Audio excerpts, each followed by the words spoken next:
What should I do now? फला काम करूँ या ना करूँ। कोई नया कारोबार शुरू करते वक्त आप कंफ्यूज्ड हो जाते हैं कि ये कारोबार मैं शुरू करूँ या ना करूँ।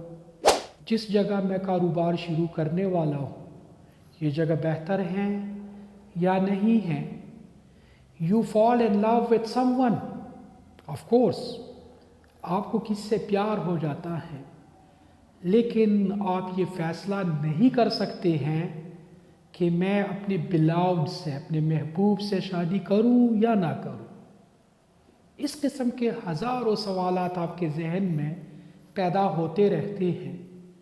आपके सामने 2 और मोर देन 2 अल्टरनेटिव्स होते हैं और उनमें से किसी एक अल्टरनेटिव, किसी एक ऑप्शन को आपने चूज़ करना होता है। यहाँ तक तो बात ठीक है, ये एक नॉर्मल चीज़ है, हर इंसान के साथ ऐसा होता है और ये क्रिएटिव माइंड की एक सलाहियत है। लेकिन बात तब ख़राब हो जाती है जब आप कोई फ़ैसला करने में नाकाम हो जाते हैं, या फिर आप जो फ़ैसला करते हैं उसी फ़ैसले पर आप कायम नहीं रहते। आप बार बार स्ट्रेटजी चेंज करते रहते हैं, यू टर्न लेते हैं।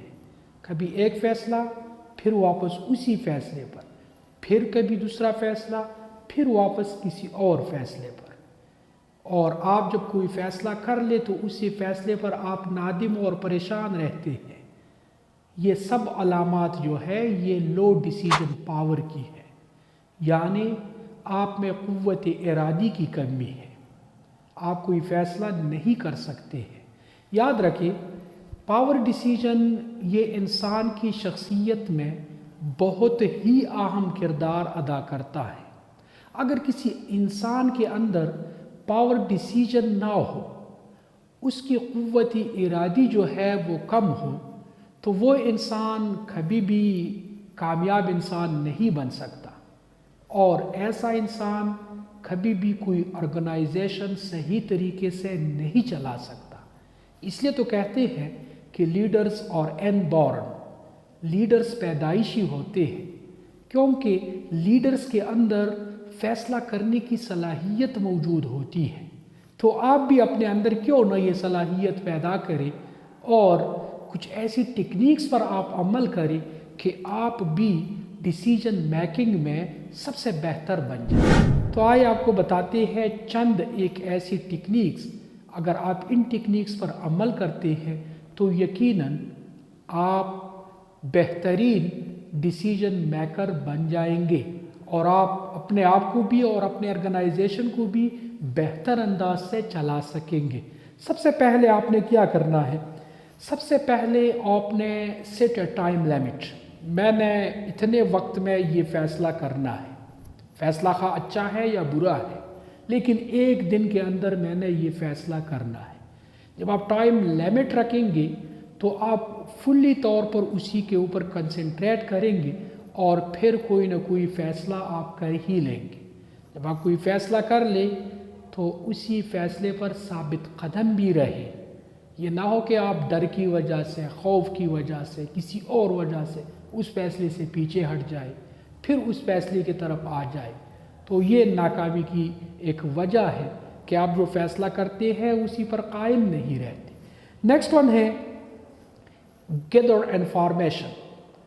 जिस चीज़ के बारे में भी आप सोच रहे हैं उसके मुतालिक इन्फॉर्मेशन कलेक्ट करें, डाटा कलेक्ट करें। जितने आपके पास इन्फॉर्मेशन ज़्यादा होंगी, पावर डिसीजन आपका बढ़ेगा। एक नई जगह पर आप कारोबार शुरू कर रहे हैं तो यकीनी बात है उस जगह के मुतालिक अगर आपके पास मालूमात ना हो तो आप कंफ्यूज्ड होंगे, आप तज़ब्ज़ुब के शिकार होंगे।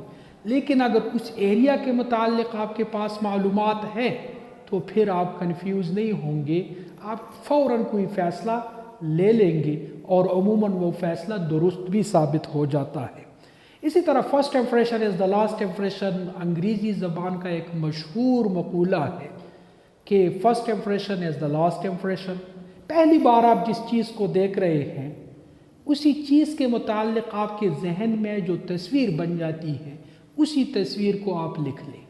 फर्स्ट इम्प्रेशन और उसके आगे लिखे कि गुड वेरी गुड, बैड या वर्स्ट, इन चार में से कोई एक लफ्ज़ उसके सामने लिख लें। मैं ये नहीं कह रहा कि फ़र्स्ट इम्प्रेशन के बेस पर ही आप फैसला कर ले, लेकिन फ़र्स्ट इम्प्रेशन का बड़ा रोल होता है। पहली बार आप जिस चीज़ को देख रहे होते हैं वो चीज़ जो होती है वो आपका जहन उसको देख रहा होता है, फिर बाद में फ़ैसला चेंज होता है, लेकिन फ़र्स्ट इम्प्रेशन को आप ज़रूर मद्देनज़र रख कर कोई फ़ैसला करें। फ़र्स्ट इम्प्रेशन के बाद आप फैक्ट्स को कलेक्ट करें, हक़ाइक़ को कलेक्ट करें और अपने सामने जो मुख्तलिफ़ अल्टरनेटिव्स है उनको रख लें। तो फिर आप रिज़ल्ट पर भी देख लें, आउटकम्स पर भी देख लें कि मैं अगर ये फ़ैसला करूँ तो इसका मतवक्के नतीजा ये है, और मैं अगर ये फ़ैसला कर लूँ तो इसका मतवक्के नतीजा ये है।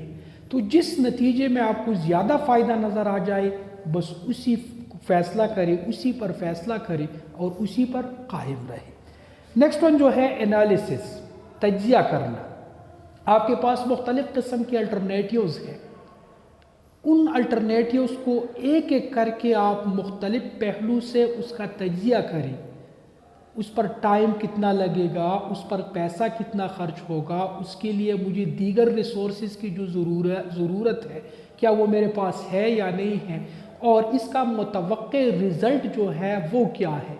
इन सब अल्टरनेटिव्स का एक एक करके आप इसी तरह एनालिसिस करें, तो फिर जो भी एनालिसिस के बाद जो भी फ़ैसला आप उसको बेहतर समझते हैं तो आप उसी पर कायम रहे, वो फ़ैसला आप कर लें। इस तरह आस्क सम एक्सपर्ट, किसी माहिर से ज़रूर पूछिएगा लेकिन हर किसी से नहीं पूछना, क्योंकि इंसान फिर कंफ्यूज हो जाता है। एक बंदा कहेगा ये करो, ये वजूहात है, दूसरा कहेगा ये करो, ये वजूहात है, तीसरा कहेगा ये बिल्कुल ना करो, इसकी ये वजूहात है। तो आप फिर कंफ्यूज हो जाते हैं कि मैं क्या करूं, इनमें से किसकी बात सुनूं, किसकी ना सुनूं, किसको नेगलेक्ट करूं। तो इंसान उसी वक्त फिर कोई भी फ़ैसला नहीं कर पाता। आप सिर्फ एक या दो एक्सपर्ट से मशवरा ले लें, और अगर वो एक्सपर्ट्स या माहिरीन आपको कुछ फैक्ट्स की बुनियाद पर कोई बात बता दे तो उस पर अमल करें, नहीं तो उसको भी नेगलेक्ट कर दे और अपने ज़मीर की आवाज़ पर लब्बैक कहते हुए कोई भी फ़ैसला करे और उस पर कायम रहे। नेक्स्ट वन जो है साबित कदम रहना। ये मैं बार बार ये लफ्ज़ कह रहा हूँ कि आप बार बार स्ट्रेटजी जो है वो चेंज ना करें, बल्कि साबित कदम रहें। जो भी फ़ैसला आप ले लें उसी पर साबित कदम रहें, इससे आपके अंदर जो है वो कॉन्फिडेंस बढ़ जाता है। फिर नेक्स्ट अगर आपने कोई फ़ैसला करना हो तो उसके लिए भी आप क्या होते हैं, आप कॉन्फिडेंट होते हैं कि मैंने फ़लाँ फ़ैसला किया था, उसका रिज़ल्ट ठीक आया तो ये फ़ैसला भी मेरा ठीक ही होगा। और आखिर में ये एक बात जहन में रख लें कि इंसान जो है ये गलती का पुतला है, इससे गलतियां होती रहती है। लिहाजा अगर पास्ट में आपसे कुछ गलतियां हो गई हैं तो उसकी बुनियाद पर घबराए ना कि मेरे अंदर फ़ैसला करने की कोई सलाहियत ही नहीं है, लिहाजा मैं अपना फ़ैसला किसी और पर छोड़ देता हूँ। ऐसा बिल्कुल ना करें, अपने फ़ैसले खुद करें और ये जो टेक्निक्स मैंने आपको बताई है इन पर अमल करें। इंशाअल्लाह आप जो भी फ़ैसला करेंगे वो एक बेहतर फ़ैसला होगा। इजाज़त चाहता हूँ, अल्लाह निगहबान।